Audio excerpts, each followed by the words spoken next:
bem-vindos! Você está ouvindo ao Pode Curiar. Salve, salve, pessoal! Sejam todos muito bem-vindos e muito bem-vindas ao nosso 16º episódio do Pode Curiar. No episódio passado, a gente trocou uma ideia sobre as diferentes visões da educação pública, comparando ali algumas perspectivas de quem trabalha na Secretaria de Educação e como dialogar isso com os professores que vivem o dia a dia ali do chão da escola. Hoje, a gente vai voltar um pouquinho com foco na sala de aula e vai trazer a pauta de educação digital, um assunto que tem ganhado cada vez mais relevância, que se tornou ainda mais crucial nos últimos anos.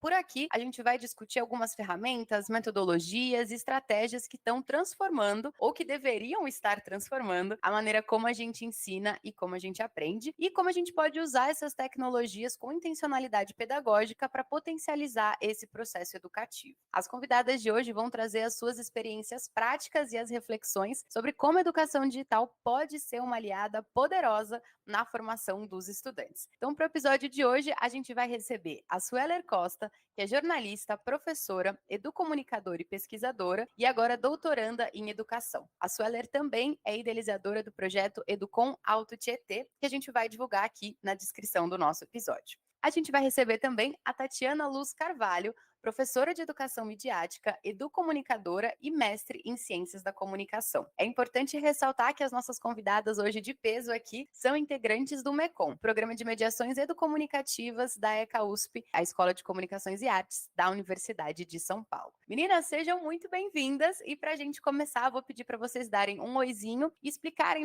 brevemente como é a trajetória de vocês aqui na educação e que trouxe hoje para vocês para a educação digital. A gente pode começar com a Sueller. Por favor, Sueller, seja bem-vinda. Olá a todos vocês que nos acompanham, é um prazer estar aqui, agradeço o convite para esse bate-papo com vocês, meninas também feras aí na área educacional e, sobretudo, nessa área tecnológica. Bom, eu sou jornalista e pedagoga, atuo nessa interface há um tempo, sou especialista em educomunicação e eu digo que a educomunicação, ela guia os meus percursos profissionais, tanto na comunicação como, sobretudo, na educação. Venho trabalhando com produções midiáticas nos contextos escolares e incentivando alunos e professores a fazer usos das tecnologias, da informação, da comunicação, em prol da produção autoral discente e docente, mobilizar as causas importantes, os diferentes territórios por meio das mídias. E como fazer isso, Como que a gente pode começar um trabalho nesse sentido, nos nossos contextos, tanto formais quanto não formais de ensino. E venho aqui bater um papo sobre isso, sobre essa área que me motiva, me impulsiona, e espero, de alguma forma, inspirar aqueles educadores que também visam um novo fazer educativo com as mídias, as tecnologias da comunicação e informação. Perfeito, Sueller. Muito obrigada. Estou ansiosa para as trocas que a gente vai vivenciar hoje. Tatiana, muito bem-vinda. Olá a todos e a todas. Oi, Su, Adriana. Eu sou a Tati, eu sou educomunicadora formada na licenciatura em educomunicação. Não sei quantos de vocês já ouviram falar. A Adriana também é de lá, não sei se ela já contou para vocês essa faceta dela.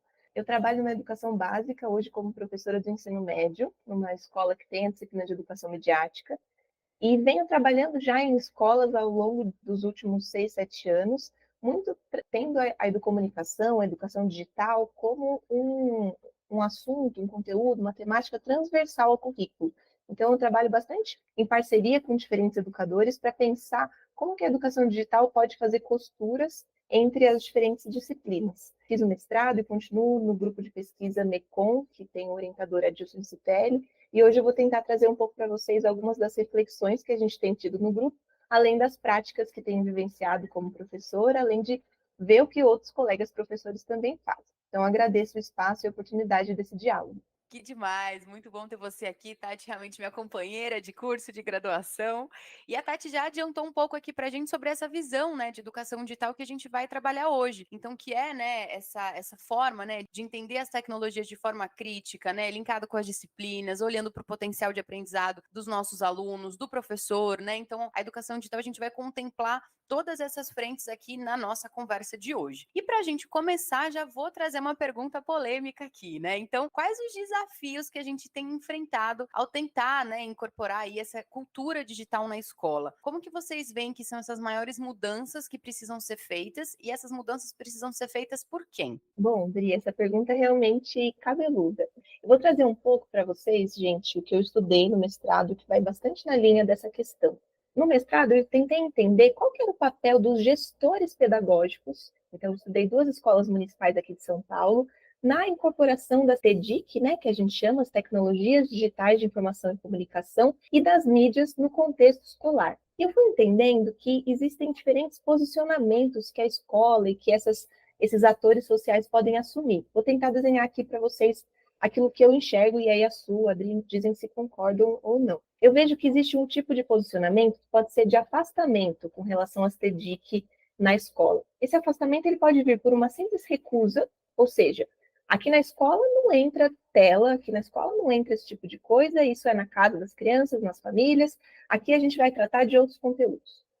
Ou pode também vir por falta de recursos. Você, professor, professora que está nos ouvindo, pode vivenciar isso na sua rotina. Falta de recursos materiais, então não tem conexão de internet na escola. Falta de recursos temporais. Tem tanta coisa para colocar no currículo, tantos assuntos que a gente precisa trabalhar, e aí como que faz para entrar a educação digital? Às vezes ela acaba ficando em segundo plano, segundo, terceiro, quarto. E falta de recursos humanos, muitas vezes. Então, quem é o profissional que vai mobilizar esses saberes na escola? Porque tem muitos saberes que são específicos também. E é importante, muitas vezes, ter esse profissional. Aqui em São Paulo, a gente tem na rede municipal o POED, que é o professor orientador de educação digital, que é um professor que mobiliza esses saberes também. Então, vejam tanto esse posicionamento de recusa. A gente também pode enxergar aproximações, ou seja, aquelas escolas que querem sim incorporar a cultura digital ali, entender, na verdade, que ela já está incorporada na escola. E essa aproximação ela pode vir de modo instrumental ou crítico. O instrumental seria alinhado àquilo que a gente vê no mercado, né? Então, vamos trazer um computador por aluno, de acordo com a empresa XYZ, vamos adotar a plataforma, o material didático somente digital, como a gente viu no noticiário, né, ultimamente. Então, queria desenhar um pouco esse cenário para dizer que esses desafios, eles são muito dessa ordem do entendimento que se tem da cultura digital. E aí, nesse sentido, eu enxergo que essas mudanças, elas precisam ser feitas muito num caminho de formação docente, de entendimento da comunidade, qual é o papel da cultura digital ser trabalhada com os alunos. E aí, nesse sentido, os gestores e também o poder público, né, pensar nas secretarias, por exemplo, são essenciais para que essas mudanças efetivamente aconteçam, que o professor não fique sozinho na sala de aula trabalhando aquele assunto, mas que isso se espraie ali no contexto escolar. Perfeito, Tati. O que você trouxe, né, em todas as pontas ali, porque quando a gente fala de uma cultura digital, já vivemos, né, a cultura digital, os nossos alunos estão imersos no universo totalmente digital, faz parte do ritmo de vida deles, da rotina deles, né, do viver deles, né? Então, esses novos tempos, eles nos exigem, né, pensar uma forma diferente de ensinar, porque eles também nos exigem, os nossos educandos, uma forma diferente de aprender e em consonância com essa dinâmica que eles estão hoje vivenciando. E quando a gente fala de cultura digital, quando a gente fala de como levar isso para a sala de aula, levar isso para a escola em si, reflete exatamente o que a Tati falou. Não é somente o equipamento, né, a infraestrutura, não é somente o espaço em si, mas é uma formação constante dos professores, sim. Só que nós, professores, fazemos, né, formações em várias áreas, né? A profissão professor hoje é aquela responsável pela educação de diferentes frentes, tanto a educação midiática em si, tecnológica, como de outras mobilizações que a gente acompanha no nosso cenário, tanto nacional como internacional. Então, a gente pode falar, por exemplo, educação ambiental, educação étnico-racial, educação financeira, educação empreendedora, enfim. Então, olha quanta coisa está nas nossas mãos, muitas coisas. E aí, quando eu vejo as mídias, as tecnologias, é uma forma da gente levar esses temas todos por meio de mobilizações pelas mídias e pelas diferentes formas de comunicação. Para os nossos alunos, uma intuição, né, de que esses suportes que estão nas suas mãos podem ser usados além do entretenimento, sobretudo dos jogos, né, nos quais eles também se jogam, digamos assim, né? Aí eu trabalho na faixa etária inicial, né, ensino fundamental, de primeiro ao quinto ano, tem algumas experiências com os jovens maiores, mas sobretudo com os pequenos. Então aí eu vejo que essa cultura que eles já vivem, eles precisam de mediação para fazer o uso correto desses meios. Eles precisam de mediação desde a base, para eles verem que o computador, as multitelas que estão diante de si, elas são muito além do entretenimento.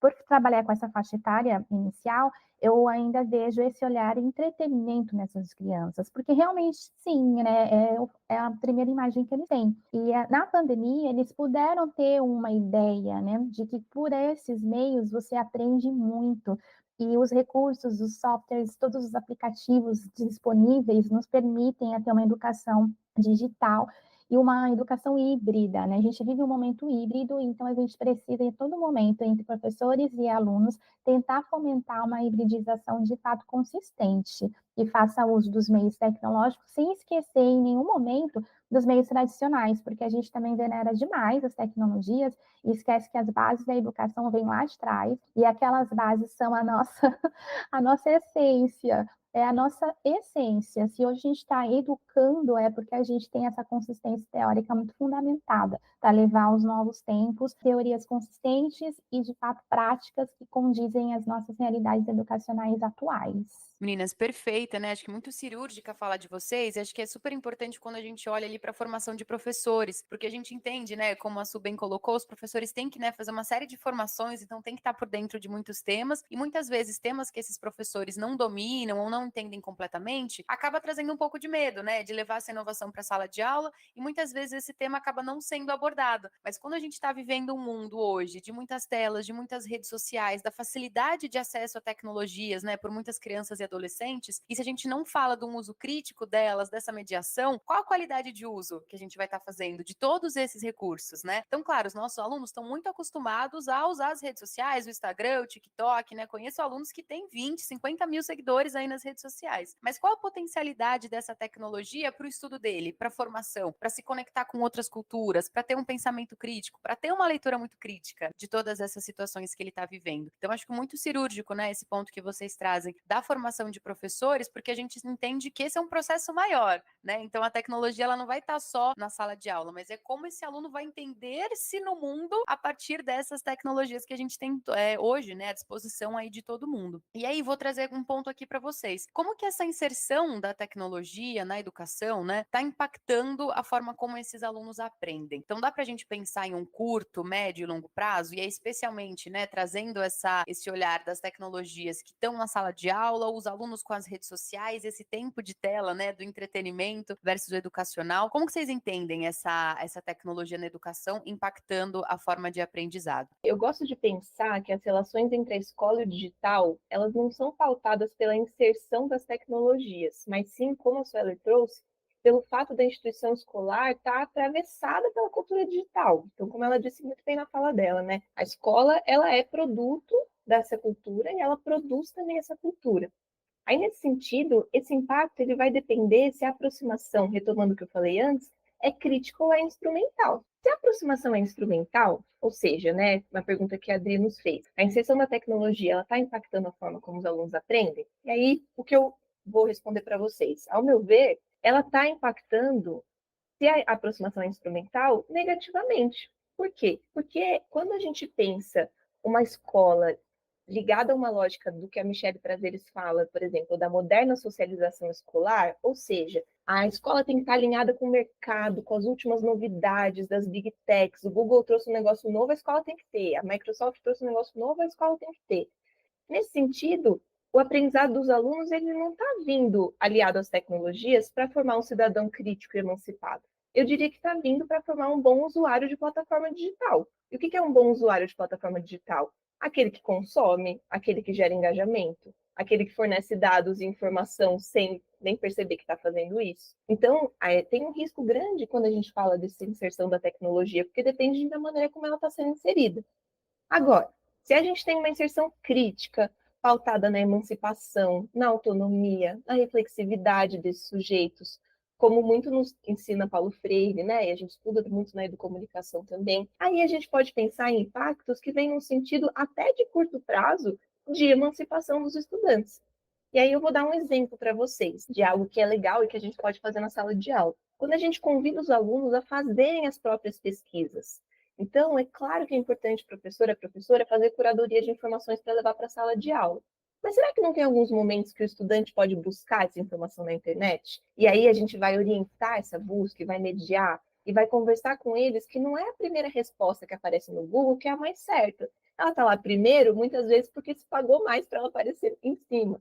Esse tipo de coisa parece besta, mas na verdade a gente está ajudando os nossos estudantes a se formarem não como bons usuários, mas como sujeitos críticos. Eu já fiz uma série de projetos, eu e outros professores, em que a gente convida os estudantes a fazerem essas pesquisas. Então, ensinamos para eles estratégias de busca na internet, por exemplo, uso de palavras-chave, uso de sinônimos, uso de operadores de pesquisa como aspas. Vocês conhecem professores que estão nos ouvindo? Por exemplo, se você coloca uma aspas ali no termo, ele vai procurar só aquele termo tem que aparecer exatamente daquele jeito. E aí, esses operadores ajudam o estudante a focar mais a pesquisa. Depois, em seguida, vem o mais importante, que são as estratégias de confiabilidade, ou seja, identificar a autoria da fonte, observar se aquilo que foi postado tem um tom muito raivoso, ou se aquele texto está querendo te convencer, te vender algo, ou é um texto informativo. Ensinar essas estratégias para os nossos estudantes nos projetos é algo que vem muito a beneficiar o aprendizado deles e é um uso bacana das ferramentas tecnológicas. Nossa, perfeito, Tati. A gente te ouve e já começa a imaginar a sala de aula e essas estratégias sendo colocadas em prática. A gente convive, né, com essa geração, né? A gente já vai acompanhando o que a gente pode realizar com eles para que esse consumo, né, mais consciente de informações realmente tenha essa reflexividade. Porque são muitas informações nas suas mãos e pelas diferentes telas, como a gente tem ressaltado aqui, e é difícil a gente orientar, né, essa juventude tão imediatista com como apurar, né, como pesquisar, investigar, como selecionar os conteúdos que de fato são de acordo com o que ele está pesquisando, que atende aos seus objetivos, como também selecionar o que é verdadeiro, o que é falso, como identificar, né, essa desinformação que está avassaladora, né, nos nossos universos, sobretudo digitais. Então, quando você fala do impacto, eu vejo, sob o aspecto negativo, o impacto que eu mais reforço hoje é em relação ao cognitivo. Eu percebo que esse imediatismo que as telas traz para os alunos, com respostas rápidas, pontuais e muito instantâneas, tem prejudicado a concentração, o foco na sala de aula, diante das aulas expositivas, que elas ainda são necessárias, né? Tudo que se faz hoje precisa expor. Qualquer trabalho que a gente se propõe a fazer com os nossos alunos, toda aula começa com uma introdução, não dá para começar uma aula com o computador já ligado e o trabalho feito lá na cara dos alunos, não tem como, né? Então é necessário, olá, bom dia, tudo bem, né, com vocês, né? Vamos nos ouvir, falar um pouquinho, né, como vai ser o final de semana, enfim, né? E ter uma escuta, né, e ter uma conversa, ter um diálogo para entrar no tema, e geralmente a pergunta que você faz no início da sua aula já tem um pouco a ver com o tema que você vai trabalhar naquela aula, né? Eu trabalho com crianças e trabalho com disciplina de língua inglesa, então se eu vou falar dos animais de estimação, eu já pergunto quais são os seus favoritos, que alguém tem aqui? Eu quero saber hoje sobre isso. E aí eles acham, às vezes, aleatório, e depois eles entendem o porquê que eu comecei a aula daquele jeito, né? O porquê que eu tive aquela pergunta inicial. Mas até conseguir essa atenção, né, não é fácil, dependendo das turmas, cada sala é uma sala e cada aluno é um aluno.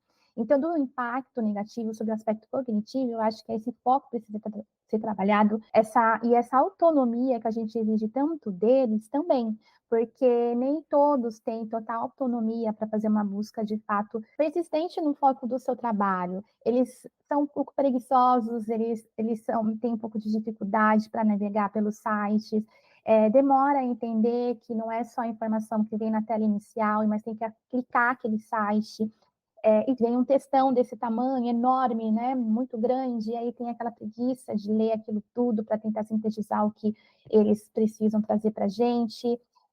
Eles têm dificuldade para identificar fontes. Você pergunta qual é a fonte, eles falam Google, não é? Tem um site específico que você tem que ajudar. Eles têm dificuldade também agora com o ChatGPT de fazer os seus próprios textos. Parece que esse chat GPT, ele ficou mais imediatista ainda, porque aí eles perguntam o que eles querem, sai o que eles querem, e eles colocam exatamente aquilo no seu trabalho de entrega. É claro que eu não posso generalizar, né, 100% dos educandos, existem outros bem mais conscientes nesse processo, mas é uma boa parte ainda, precisa de uma educação digital em todos os aspectos. Eu digo que essa educação digital, ela tem que ter uma sequência didática, pedagógica, contínua, curto, médio, longo prazo. É a longo prazo que os impactos positivos vão ser mais sentidos. Porque sobre o aspecto positivo, eu destaco exatamente o que a Tati falou. Você tem que usar de uma forma emancipadora, você orientar a produção discente. Eu estimulo a autoria em sala de aula. Então, esses alunos que têm essa preguiça inicial das pesquisas que eles fazem, é instigar mesmo o aspecto investigativo. Eu digo para eles que tudo que eles vão produzir tem que ter repertório. Esse repertório vem com leitura, vem com pesquisa, vem com investigação, vem com não só a fala, mas a escuta, porque eles têm uma autonomia para falar muito bem, mas a escuta para entender o que se está pesquisando, né, entender o processo educativo ali, é um pouco difícil por causa dessa falta de concentração que as tecnologias colocam nas mãos dele, tudo muito imediatamente.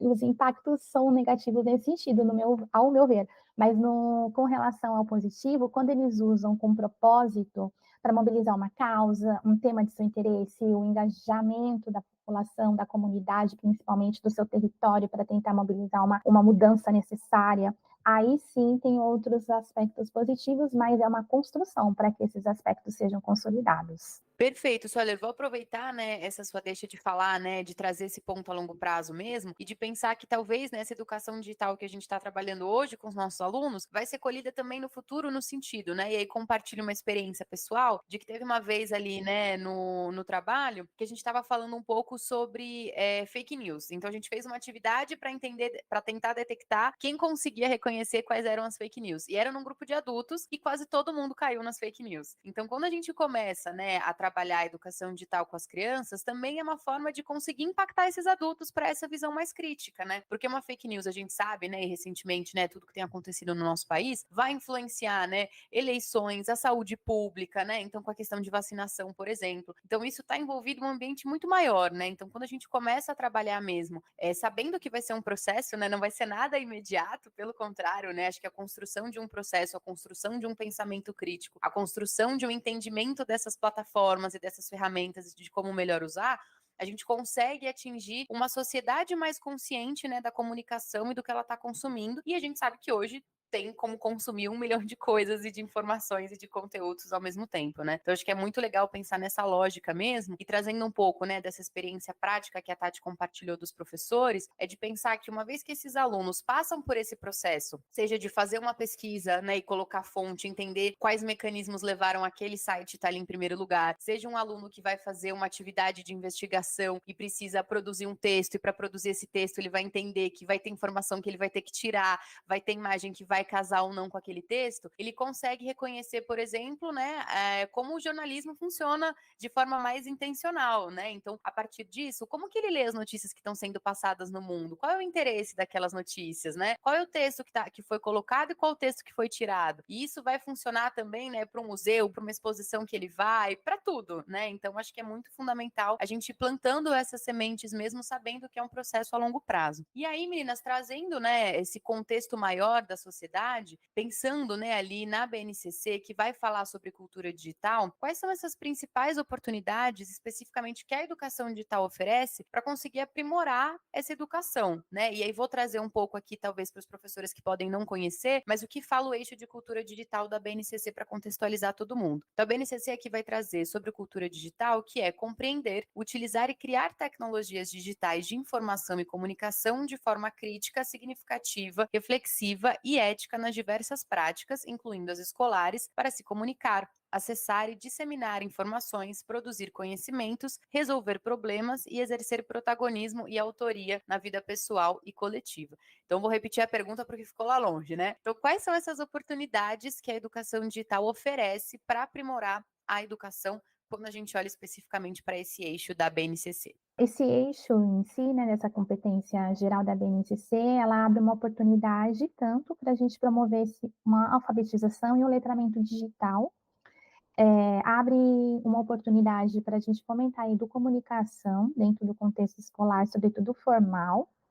Abre uma oportunidade para a gente mostrar, né, para os docentes e para os discentes que as mídias e as tecnologias elas têm que ser usadas com propósitos e que elas estão para complementar o nosso trabalho, mas, sobretudo, para ajudar numa nova cultura escolar, uma cultura escolar que tem essa intersecção, né, com as tecnologias em si, e tem essa intersecção com um novo modo de pensar, de conhecer, de aprender, de ensinar. São possibilidades e tantas, porque até então, antes de ter, embora já o currículo já apresente, né, esse tipo de habilidades e competências há um tempo, mas a BNCC ela é mais aprimorada, né, ela traz mais detalhes e ela identifica melhor esse campo, a importância, ela reconhece, né, a necessidade desse conhecimento hoje ser explorado em sala de aula por conta da contemporaneidade mesmo, os novos tempos que se vive, devido às tecnologias que se aceleram assim rapidamente, né? São cada vez mais constantes. E com a BNCC, eu acredito que há mais oportunidades para que as tecnologias, as mídias e esse digital, ele seja colocado em ação de uma forma mais contínua e não esporádica, com projetos que se consolidem no projeto político-pedagógico da escola. Então, um caminho, por exemplo, né, hoje, algumas possibilidades, para não esperar especificamente uma política pública nesse campo, às vezes a gente fica muito dependente de políticas públicas já cristalizadas, digamos assim, para que algo de fato aconteça no nosso contexto escolar. A gente não pode ficar presa a elas, nós conhecemos a nossa realidade, as nossas emergências, as necessidades dentro da nossa escola. E a educação digital, hoje, ela existe em algumas escolas, e algumas escolas são até privilegiadas porque há uma equipe preocupada com isso, né, e que se mobiliza para ter isso. Então, eu até parabenizo todas as escolas que colocam essa educação digital dentro dos seus currículos, porque não partiu de uma instância maior, partiu de uma instância interior, né? A gente não tem no currículo essa disciplina, educação digital. Então, as escolas que colocam é porque houve sim uma preocupação, uma conscientização e um olhar atento às necessidades atuais. E a gente tenta fazer muito isso nas escolas públicas. Eu trabalho na rede pública de ensino, e é uma luta, né, de reconhecer, de colocar como um itinerário formativo, no caso da educação do Estado de São Paulo, numa prefeitura, de levar para a Secretaria de Educação. Algumas têm, né, mas não são todas. Não é ainda um campo assim que legitimado, infelizmente, né? Embora a modernidade mostra, né, a necessidade. Então, com a BNCC, nós que somos educomunicadores e a gente trabalha em escolas diversas e levando uma conscientização sobre a cidadania digital para tentar explorar esse cyberespaço com mais respeito, com mais ética e responsabilidade, a gente vê como uma oportunidade de a gente explorar nossos estudos, nossas pesquisas e principalmente de colocar tudo isso em prática, né, levando projetos nesse sentido para as diversas escolas. Eu ressalto aqui, né, para quem está nos ouvindo, né, você que atua numa escola, não espera a sua secretaria criar a educação digital no currículo e colocar no currículo municipal, estadual. Coloque em ação dentro do seu projeto político-pedagógico, converse com a sua equipe, a gestão, né, parte da gestão, mas não só na gestão, mas os professores em si. Né? Às vezes a gente tem uma resistência, assim, ainda de alguns professores que não gostam de usar as tecnologias, porque às vezes eles não se sentem confiantes, né? Mas eles sabem da necessidade. E aí sempre vai ter um professor ali na sua escola que tem uma habilidade maior e que tem uma disposição até maior de auxiliar a sua equipe. E é o que a Tati trouxe no início da nossa conversa, não é só estrutura, precisa de pessoas para ajudar. A gente precisa de pessoas para ajudar ali dentro da escola. Não adianta chegar a política a um computador por aluno, mas não tem um formador ali dentro. Não precisa ser um formador específico, mas não tem uma pessoa que vai ficar até ali com você, né? Alguém da sua equipe, às vezes, pode te ajudar nesse sentido. Nós fazemos muitas formações na área de tecnologias, que são excelentes para nós, né? São importantes para a gente reconhecer essas novas tendências, mas dentro da escola a gente precisa de apoio ali dentro também, não só as formações externas, a gente precisa de alguém ali para também nos dar esse suporte, que às vezes só a gestão ela não dá conta também de tudo, porque ela tem mil e umas obrigações e trabalhos. Então, eu falo muito dessa questão de acolhimento do professor. Exige da gente tanta habilidade, tanta competência, mas então também, né, a gente exige, né, das instâncias maiores, mais acolhimento, né, e mais apoio e mais redes de colaboração ao nosso trabalho. Perfeito, Su. Eu vou pegar aqui rapidinho para contar um exemplo, que acho que foi muito cirúrgica essa fala, né? De envolver as pessoas da escola sem precisar descer um currículo, né? Da secretaria e tudo mais. E vou compartilhar algo que aconteceu comigo. Então, quando eu atuava na rede, eu estava ali trabalhando com o 9º ano e a gente estava falando sobre a temática de liberdade religiosa. Eu falei, gente, como que eu vou engajar eles, né? Para falar sobre esse baita tema? E eu vi que tinha alguns alunos ali que gostavam bastante, né? De falar, de fingir que estavam entrevistando. Falei, vamos fazer um podcast, né? Eu ajudo ali eles com as diretrizes, como que funciona esse processo. A gente teve aulas específicas para falar sobre roteiro, para falar sobre toda a estrutura. E no final, o que aconteceu? A escola inteira ele estava se mobilizando, porque os alunos podiam entrevistar outras pessoas e tudo mais. E a diretora veio conversar comigo. Falou, Adriana, que coisa é essa que você está fazendo? Os alunos estão ali todos, não estou entendendo nada, eu não quero que você faça isso aqui na escola, não. Falei, não, diretora, deixa eu te explicar. O podcast é isso, a gente quer entrevistar os alunos, né? Os alunos entrevistaram professores, as próprias diretoras, para falar sobre o tema. Eu quero que eles trabalhem essa consciência crítica, né? Para entender o contexto que eles estavam ali na escola, né? Tinham muitos terreiros que estavam sofrendo ataque. Então, para entender essa realidade mesmo que eles estavam vivendo. Então, eu tive essa conversa com a diretora, expliquei qual era o meu objetivo com esse processo. Ela falou: ah, não, agora que você me explicou, agora que eu sei o que é, porque antes eu nem sabia, agora eu vejo que faz sentido a gente trabalhar. Então, quando a gente começa a conscientizar e trazer essa segurança, a gente vê frutos, né? Sempre foi um dos trabalhos que a minha turma mais engajou, todo mundo ali participou, e depois alguns professores vieram me perguntar e falaram: Adriana, eu gostei disso que você fez, você pode me ajudar a entender como que funciona essa ferramenta para eu usar nas minhas aulas também? Então, acho que é isso que a Su falou, né? Quando a gente vai se conectando, a gente vai compartilhando, vai trocando e vai fazendo o que funciona para o nosso dia a dia, né? Trazendo esse currículo da educação digital para o possível. O que me cabe hoje é fazer um podcast com os alunos em né, 4, 5 aulas. Amanhã pode ser que caiba outra coisa. Então, acho que é muito legal trazer isso para o chão mesmo, né? Para o que funciona. Então, muito bacana você ter pontuado isso, Su. Muito obrigada. Muito legal, gente, isso que vocês estão trazendo. A minha cabeça está aqui borbulhando de escutar vocês. Eu acho que tem uma questão, é que a tecnologia é colocada muitas vezes como a salvação da educação, né? Então a tecnologia vai entrar e vai tirar a escola desse lugar onde ela está, assim. Isso muitas vezes, esse discurso afasta os professores, porque é isso, como assim a tecnologia vai vir aqui salvar a educação? E o que tudo isso que a gente está fazendo? Então, eu vou muito no sentido do que vocês estão trazendo, do que a Su falou, de o que salva não é a tecnologia, são as pessoas. O que salva são os educadores, são os gestores, que estão lá todos os dias no chão da escola e que vão pensar como usar dessas tecnologias ali no seu contexto, né? E aí, nesse sentido, foi muito legal a Adri ter lido para a gente, retomado essa competência geral da BNCC, porque a gente vê que a letra do documento normativo é muito bacana, está muito alinhado a tudo isso que a gente está falando, né, desse pensamento crítico. Mas o quanto isso se reflete em ações, né, nas escolas, na sala de aula. A escola contemporânea, pessoal, ela precisa formar um sujeito que consiga lidar com os novos desafios que estão colocados. Não dá para a gente se fechar. Então, ela precisa, sim, incorporar a educação digital e midiática.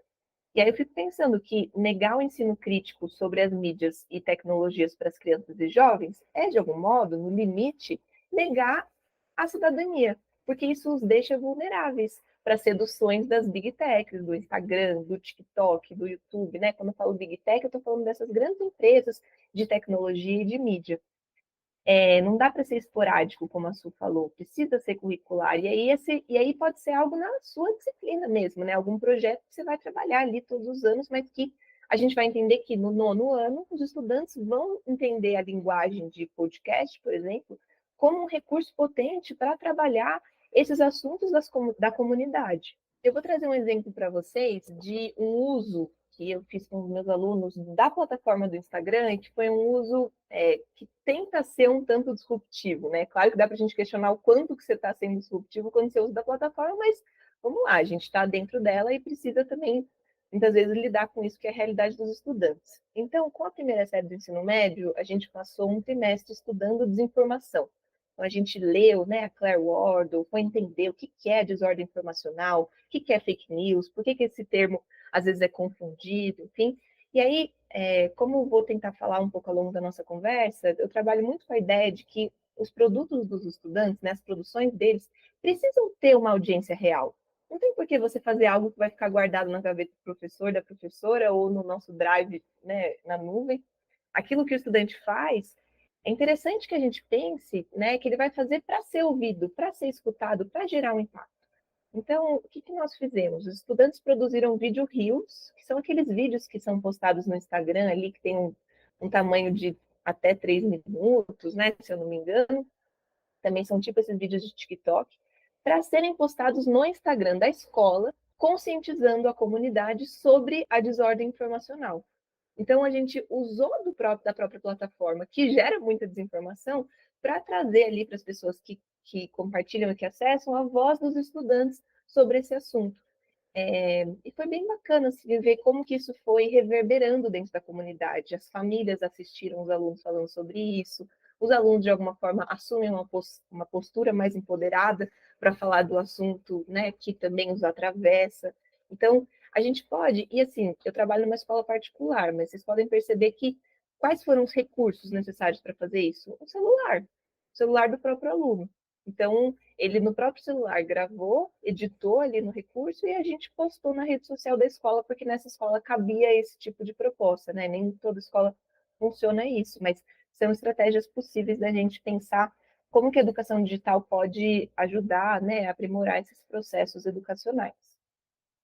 Perfeito, Tati. Aí voltando para aquilo ponto que a gente já trouxe, pensando a longo prazo, esses alunos eles estão mais empoderados, né, sobre a própria trajetória, sobre o próprio consumo de informação deles, mas está ajudando também a conscientizar as famílias, as pessoas que estão ali na rede social da escola. Então é todo um ecossistema que de fato vai sendo, né, valorizado e vai ficando cada vez mais consciente de um uso, né, de todas essas tecnologias e essas plataformas. Então acho que muito bom, acho que essa rede que a gente vai construindo mesmo, né? E agora, meninas, pensando muito, né, no papel do professor, desse dia a dia, dessa experiência, como a gente pode colocar ali, né, que os educadores podem utilizar essas ferramentas digitais para conseguir promover uma aprendizagem mais dinâmica, mais interativa, como a gente tem falado aqui, mais crítica e aí, portanto, né, mais alinhada hoje a esse ritmo dos estudantes, né? Então, como a partir das ferramentas digitais, da educação digital, a gente consegue trazer dinamicidade, interação, criticidade alinhada a esse ritmo do estudante, que, como a Su falou, hoje está um pouco mais impaciente, né? A verdade seja dita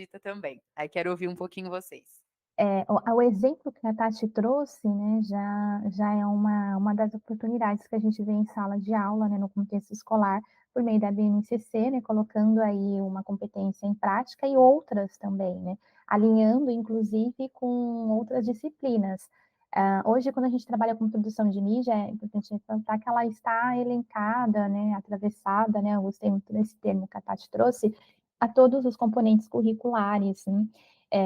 Ela é uma oportunidade maior ainda quando a gente trabalha com os temas transversais, porque os temas transversais, eles dialogam com diferentes componentes, diferentes conteúdos que já estão em andamento com outros professores, ali com os seus alunos, e quando a gente produz uma mídia sobre um tema transversal, a gente está trabalhando uma alfabetização midiática, informacional, a gente está trabalhando um letramento para o uso desses meios, né, que a gente vai utilizar para fomentar esse conhecimento, a gente está fomentando a cidadania. Eu gosto muito de falar para os meus estudantes, né, e que eles são agentes de mudança, e que essas mudanças elas podem acontecer por meio da comunicação. E essa comunicação, ela ocorre por diferentes linguagens, e vocês podem escolher que tipo de linguagem mais apropria-se ao seu contexto, à sua realidade, às suas preferências, né, à sua faixa etária, para que a gente possa levar esse conhecimento que você aprendeu dentro da sua escola, nos diferentes currículos, disciplinas, né, curriculares, como que você pode transformar isso numa informação preciosa para a comunidade escolar? Dentro das nossas unidades, né, a gente tem que fomentar esse jovem como um produtor de conteúdo responsável, ético, consciente e reflexivo. Então, quando a gente trabalha uma temática, essa temática ela é explorada dentro do seu contexto local, regional, estadual, e a gente avaliou esse impacto até nacional e até global. Dando experiências, né, do que eu trabalho em sala, por exemplo, a gente fez um projeto para promover a cultura de paz nas escolas, Então, a gente trabalhou primeiramente o que mais estava afligindo ali dentro da escola. A gente sabe que o bullying é muito recorrente, é algo comum a todas as realidades. E a partir de diálogos sobre isso, a gente foi tão além, porque nós trabalhamos o que mais te incomoda, né? O que seria a escola dos seus sonhos, né? Com essa pergunta, com essa indagação, eles falaram da escola dos sonhos e as respostas eram muito intrínsecas à questão da não violência, né, do combate ao bullying. E a partir daí a gente trabalhou com narrativas, trouxe histórias relacionadas a esse tipo de assunto, e uma história que comoveu foi a história das bombas atômicas, né? Porque a gente chegou até a uma imensidão do que é paz, né? E a questão da paz, né? Da cultura de paz partiu para as guerras, né? Eles começaram a falar das guerras em andamento. Dessas guerras, a gente conheceu a história de Sadako Sasako, que é uma menina que sobreviveu às bombas de Hiroshima e Nagasaki, e ela semeou uma lenda dos tsurus, em que se você fizer 1000 tsurus, você pode ter os seus desejos realizados. E a criança você tem que trabalhar com um pouco do lúdico também, né?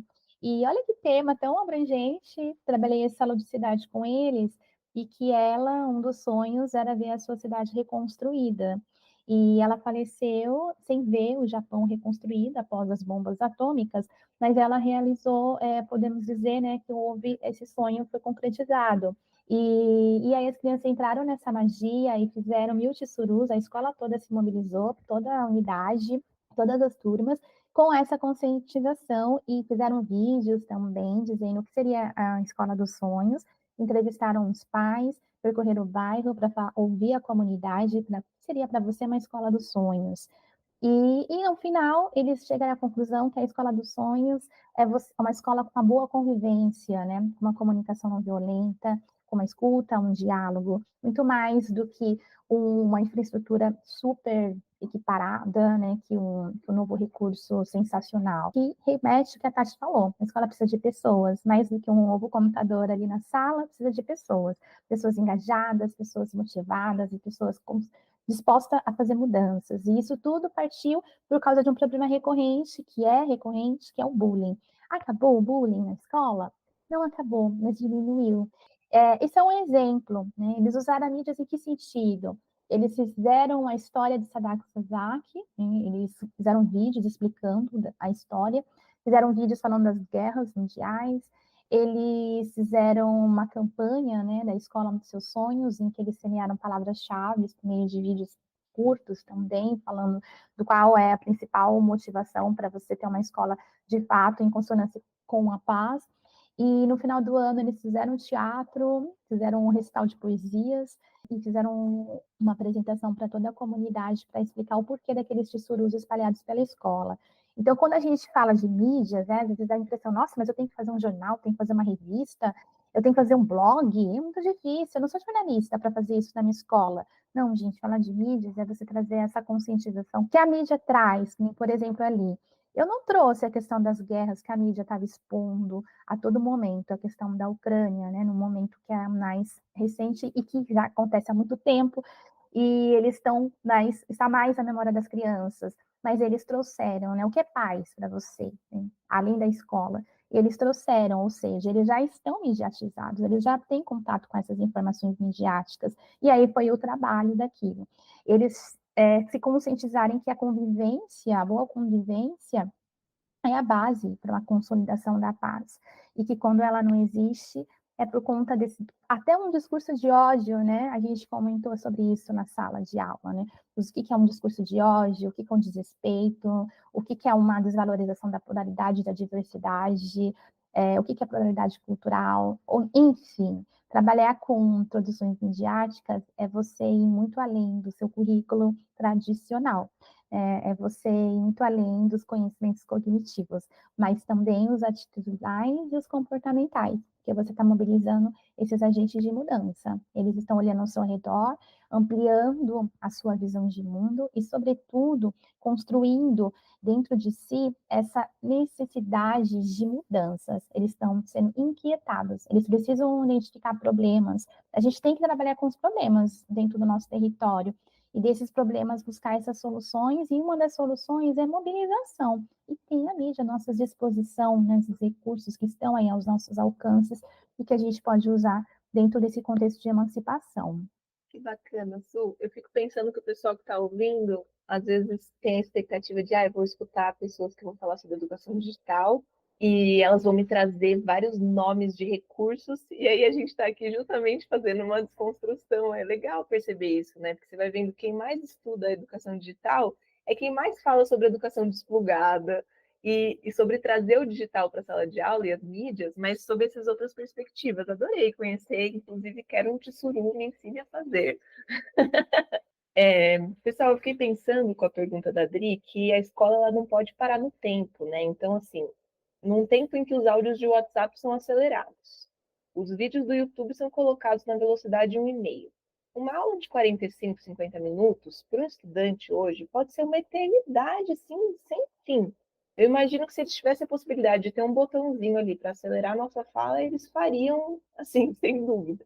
Mas a diversificação das estratégias didáticas, ao meu ver, elas não têm que estar a serviço das coisas serem mais rápidas, porque o estudante precisa ver rápido ou mais divertida, né? Como a Adri já estava explicando.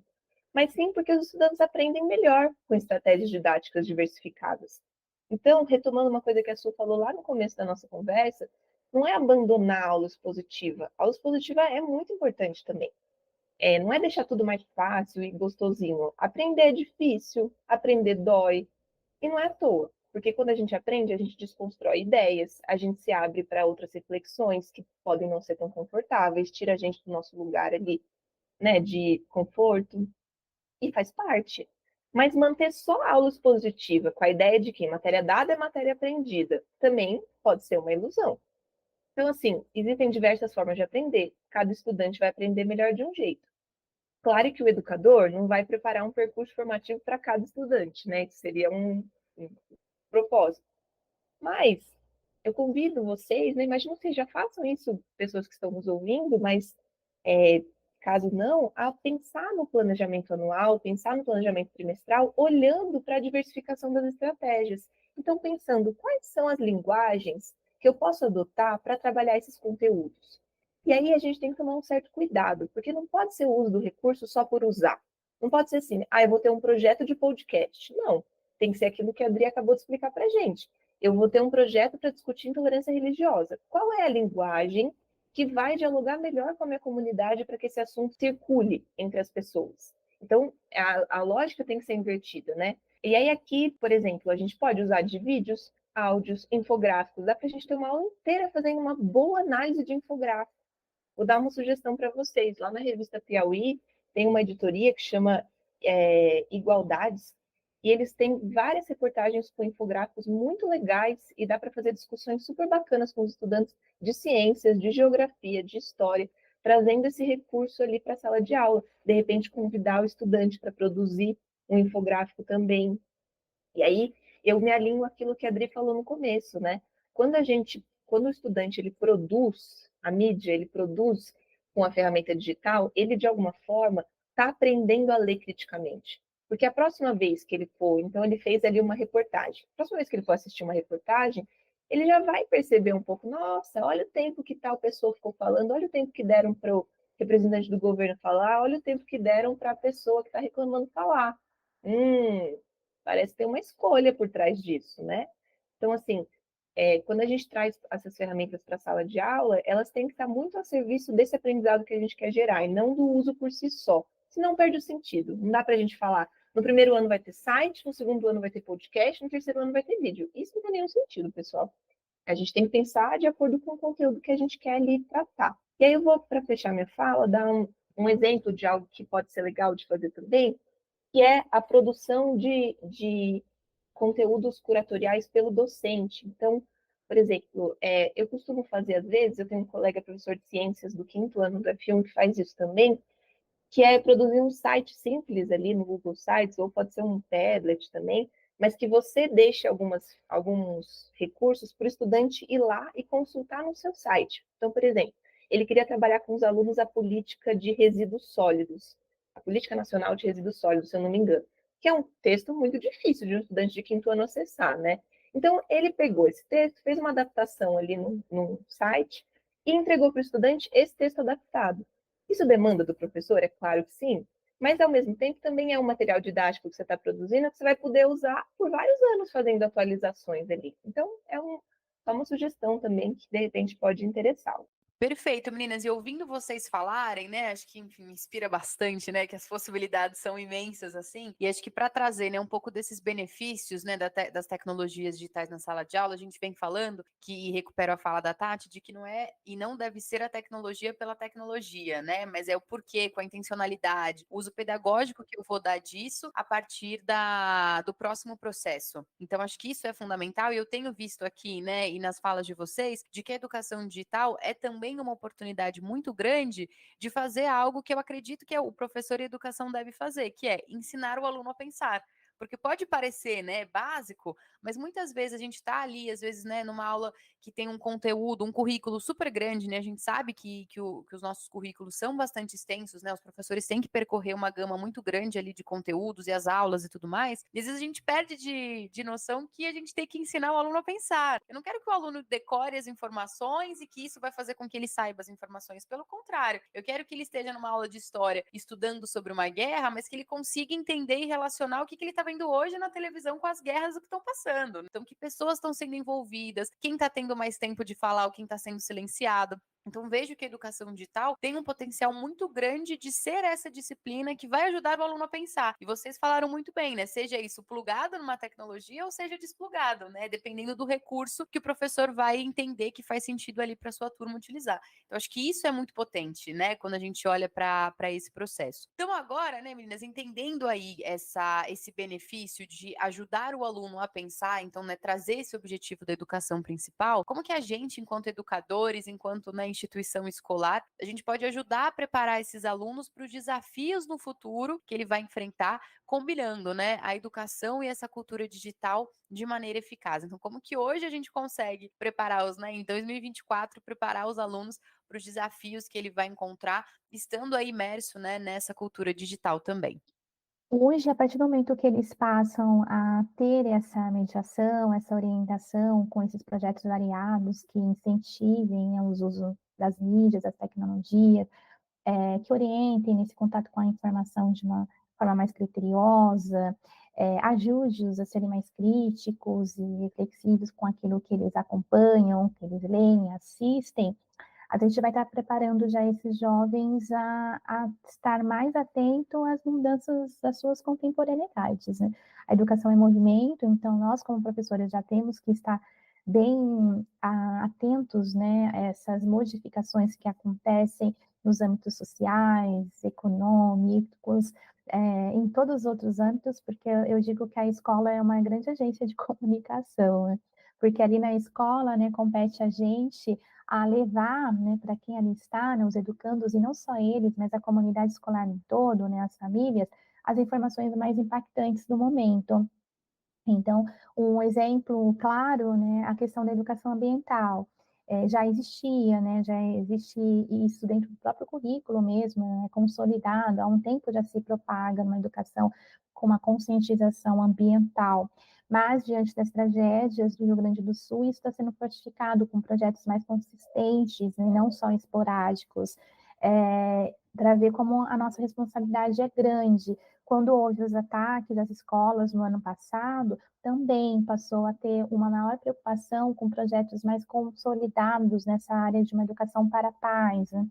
E dentre outros exemplos que a gente pode citar, né, que como a escola ela tem que estar totalmente ligada à sua realidade, não só local, mas nacional e até mesmo global, porque nós vivemos uma sociedade global, né? O que acontece distante da gente impacta de alguma forma, direta ou indiretamente, a nossa realidade local também.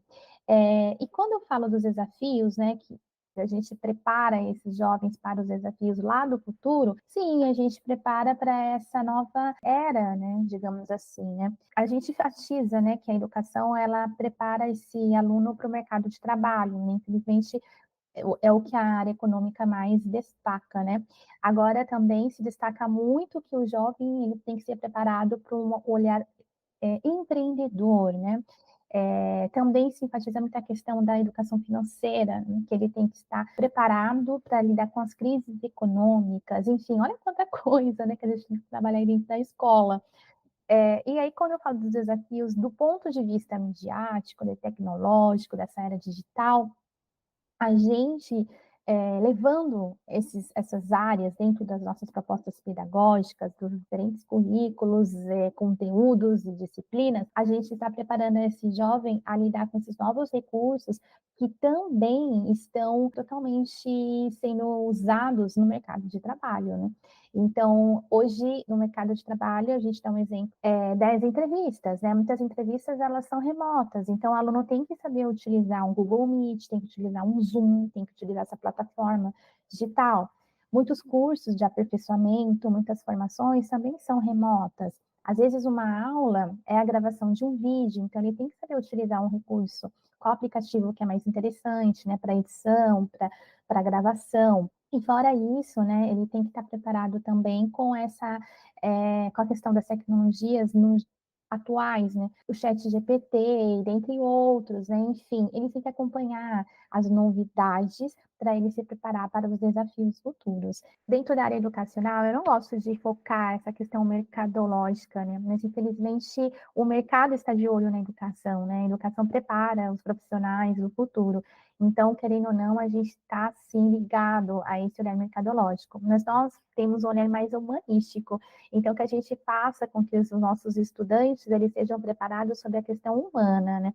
Com a questão solidária, com a questão da empatia, né? Com a questão da boa convivência, a questão de fazer o uso desses recursos que também, né, fomentam uma má convivência, né? A gente vive duas sociedades, né? A sociedade digital e a sociedade presencial. Assim como a gente tem as nossas regras, né, dentro do nosso contexto presencial, e regras para garantir uma boa convivência, o respeito mútuo e a participação, a colaboração, a gente também fomenta isso no universo digital. O respeito mútuo, a colaboração ainda mais, né, porque propicia, e, claro, a construção de projetos em conjunto, em equipe. Eu vou pedir licença para ler um trechinho bem curto de um livro que a gente acabou de ler no grupo de pesquisa, que eu indico para vocês. Chama Terra Arrasada. É do Jonathan Crary. Lá na página 174, ele fala assim: estamos perdendo a possibilidade de escutar, de deparar de maneira tolerante com um estranho, alguém desamparado, alguém que não ofereça nada de útil ao nosso interesse pessoal. As formas de redes sociais projetadas pelas grandes corporações eliminaram a possibilidade de uma relação ética com alteridade e com angústia. O Jonathan Crary, pessoal, ele é, assim, bem apocalíptico, mas ele traz reflexões muito importantes para a gente pensar nesses desafios futuros. Porque, assim, como que a gente vai pensar numa educação para as relações étnico-raciais que estão na pauta do dia? A gente está atrasadíssimo nisso. Se a gente não pensar a educação digital, se a gente não pensar o quão intolerantes as crianças e jovens e até adultos, né, estão cada vez mais se tornando na rede, na ideia da bolha informacional. Eu só me relaciono com aquilo que me agrada, eu só me relaciono com aquilo que não me tira do meu lugar de conforto. Como que a gente vai lidar com o desafio futuro que a gente tem, que é o consumismo, se a gente não tiver educação digital, se a gente não ajudar esses estudantes, esses jovens e crianças a pensarem sobre essa lógica do consumo desenfreado que a rede propõe? Como a gente vai lidar com as mudanças climáticas, que são um desafio futuro iminente, né? Na verdade, já latente, né? Melhor dizendo. E se a gente não pensar em educação digital, se a gente não pensar o que está acontecendo com todos esses dispositivos que a gente troca anualmente, onde eles estão indo parar? Onde que se faz mineração daquilo que entra no nosso computador e no nosso celular? Educação digital também é isso, é pensar sobre a responsabilidade da sustentabilidade desses dispositivos que a gente está usando. E sem falar na desinformação, também é um desafio futuro e presente que temos. Então, assim, para mim ficou muito evidente que o digital, a internet, como para usar o termo que o Crary traz, né, esse autor que eu acabei de falar, o complexo internetico, que é tudo isso que a internet engloba, ela é um algoz, né, dos nossos novos tempos, se a gente não pensar de maneira crítica. A educação digital e midiática, é claro que ela não vai salvar tudo, mas ela pode vir como um dos antídotos para esse caminho, esse lugar onde a gente está caminhando, que é um tanto apocalíptico, como eu acabei de falar. Para eu não ficar aqui só nesse blá blá blá, eu vou trazer para vocês um exemplo de uma proposta que eu fiz junto com vários outros educadores e educadoras dos anos iniciais do fundamental com as crianças de primeiro e segundo ano ali, de 6, 7 anos. Então, a todo momento a gente está nessa interrogação, né, sobre o lugar da cultura digital e midiática na vida das crianças. E pensando nisso que o Query trouxe, de que a gente está cada vez mais formando sujeitos que não dialogam, o que a gente fez com essas crianças? Colocou elas para entrevistar educadores da escola. Então, elas foram tentar entender quem são os educadores que fazem a nossa escola acontecer. E foram conversar com o pessoal da jardinagem, da manutenção, da cantina, da limpeza, os professores e vários outros, né? A gente dividiu as turmas ali. Então, cada turma ia conversar com algum setor da escola, uma escola bem grande, essa que eu trabalhava. E aí, qual que era a intencionalidade comunicativa, né? Voltando naquilo que eu falei na resposta anterior. Era que as outras pessoas da escola, a comunidade, pudessem também conhecer esses educadores à luz do que as crianças estavam ali observando. Então, eles entrevistavam e depois a gente divulgou digitalmente esse material, que também poderia ser um mural na parede, não teria nenhum problema ali, mas a nossa escolha naquele momento foi fazer essa divulgação digital, até para os estudantes poderem experimentar um pouquinho ali, né? Escrever algo que aparece no computador, que para uma criança de 6 anos é algo quase mágico, né, Su? É muito divertido trabalhar com eles nessas ferramentas. Então, eles fizeram depois, publicaram isso, e a gente teve um espaço para comentários. Então, as famílias, os próprios educadores entraram nesse espaço digital depois e deixaram comentários para as crianças, elas voltaram, viram o que foi dito sobre o trabalho delas. Então, assim, a gente pode usar o digital para fomentar trocas, para fomentar diálogo, para fomentar cidadania. E aí, nesse sentido, a gente está trabalhando com relação a esses desafios futuros, encarando-os de frente, né? E não deixando a internet levar a gente nesse bolo que eu descrevi anteriormente. Perfeito, Tati. Que lindo esse projeto. Já fiquei imaginando ali as crianças falando com todo mundo. Que demais. E eu acho que esse é um dos exemplos, né, de que a gente tem que usar a tecnologia para humanizar os nossos vínculos e os nossas relações, né? E não o contrário, não se deixar levar por essas bolhas, né? Isolando a gente cada vez mais. Então, quando a gente traz essa intencionalidade, a gente consegue usar a tecnologia a nosso favor para fortalecer e para levar e compartilhar todo esse conhecimento, né? Então, acho que isso é muito potente. E agora, menina, já chegamos aqui. O papo tá muito bom. A gente podia ficar muito tempo falando de projetos, ideias e repertório que as meninas têm aqui muito incrivelmente. Mas a gente já chegou no nosso encerramento para o nosso momento do Fala Curiosa. Hoje a gente discutiu aqui, né, muito dos aspectos sobre a importância de uma educação digital hoje na nossa sociedade, como ela pode transformar tanto o ensino quanto a aprendizagem, quanto os vínculos também aí estabelecidos na comunidade escolar e no geral. E para essa nossa pergunta final hoje aqui no Momento Fala Curiosa, eu quero, né, lançar uma pergunta aqui para vocês. Qual que é o legado de uma educação digital para a sociedade de modo geral? Olha, ao meu ver, o legado são as mudanças acontecendo, são os territórios mobilizados, são as realidades diferenciadas, são os problemas sendo solucionados, são os jovens, né, mobilizando essas mudanças. O legado é você ver o seu bairro com aquele buraco asfaltado, que você mobilizou por meio da comunicação, de uma campanha que você deixou e conseguiu, né, chegar uma câmera, por exemplo. O legado é você ver a sua escola reformada depois de uma mobilização com os alunos do que foi necessário fazer para conseguir essa conquista, né? O legado é você ver um direito sendo conquistado, né? Hoje a gente tem as juventudes que estão se empoderando das mídias para defender suas causas, causas diversas, né? E quando um direito dentro dessa causa que ele mobilizou é conquistado, é um legado. Então, a gente vê que o quanto é potente quando você faz uso desses recursos com intencionalidade pedagógica, educativa em todo sentido e emancipadora, que as tecnologias vêm para a gente criar novos vínculos, novas redes, novos coletivos também. A gente, falando a frase da Tati, né, que ela trouxe do autor, faz a gente refletir realmente, né, que tem esse lado todo negativo, e tem mesmo, né? Às vezes a gente se sente sozinhos em meio à multidão, né? A gente está numa rede social com tantos amigos ali, com tantos seguidores, com tantas pessoas curtindo o que você faz, mas que não te conhece verdadeiramente, né? Que não tem uma relação assim com você tão humanística quanto você gostaria. Então, que as nossas redes possam ser mais fortalecidas com pessoas de fato próximas dos seus propósitos e que venham para agregar. A gente não quer criar bolhas, mas a gente quer estar ao lado de quem vem para somar.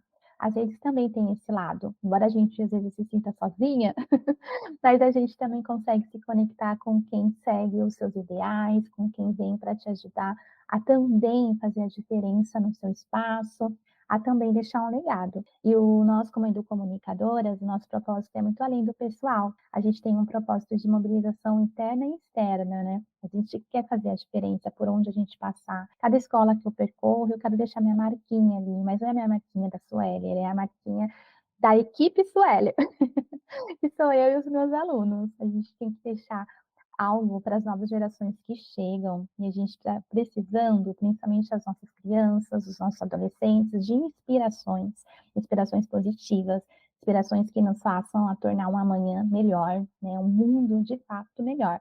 Então, seja uma inspiração na sua escola, seja um ponto de motivação para que nossas crianças, nossos jovens tenham estrutura emocional, psicológica, mais do que infraestrutura tecnológica, para fazer a diferença por onde eles passarem. Bom, eu concordo muito com vários dos pontos que a Su trouxe, eu vou só reforçar alguns aqui. Então, como a Adri também falou muito bem, a educação digital ela vem para contribuir com o pensamento crítico, ela vem para contribuir com uma sociedade que conhece seus direitos e deveres e os exerce com consciência. Se tem algo que a gente pode pensar da especificidade do digital que pode colaborar, é justamente na amplificação da voz dos estudantes para a comunidade, né? Então, aquilo que o estudante produz ali não necessariamente tem que ficar só nos muros da escola, mas pode ultrapassar esses muros e a gente pode usar do digital para fazer isso.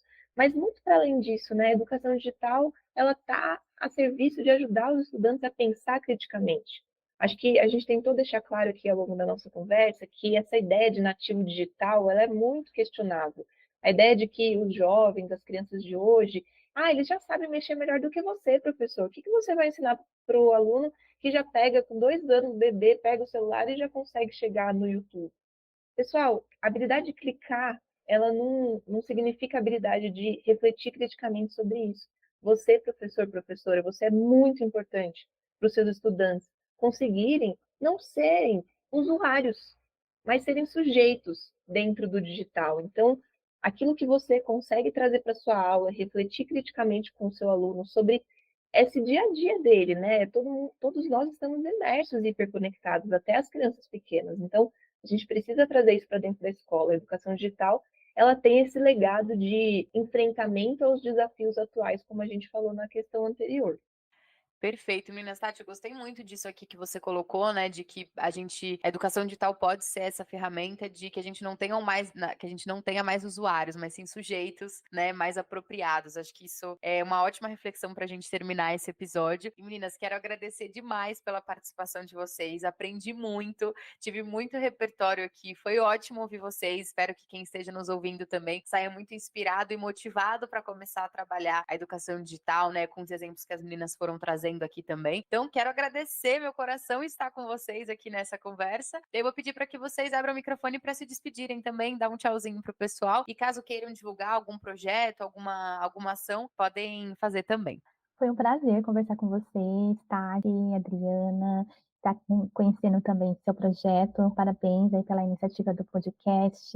Adoro ouvir experiências práticas realizadas nesses contextos que a gente atua, porque a gente busca inspirações, né? E programas como este nos ajudam nessa conquista, né, de dias melhores dentro das nossas unidades de ensino. Foi um prazer enorme, também aprendi muito com vocês, né, as pessoas aí queridas e que também alinham propósitos em comum. Também queria agradecer bastante. Eu estou super animada de ter tido essa conversa. É muito bom poder aprofundar e trocar ideias sobre esses assuntos que às vezes a gente não tem tempo, né, gente, no dia a dia da escola. Então, ter esse espaço de troca, eu espero que as pessoas que estão nos ouvindo também de alguma forma se sensibilizem Obrigada, Dri, por essa oportunidade. O podcast de vocês é bem importante, ele tem trazido reflexões relevantes para a educação na contemporaneidade.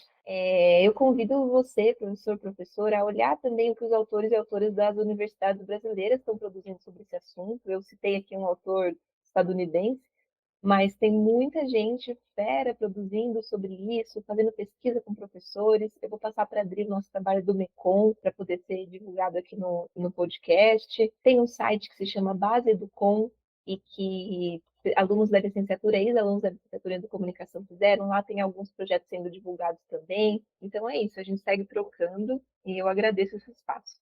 Então, gente, muito obrigada para você que nos ouviu por aí e a gente se vê no próximo episódio. Até mais!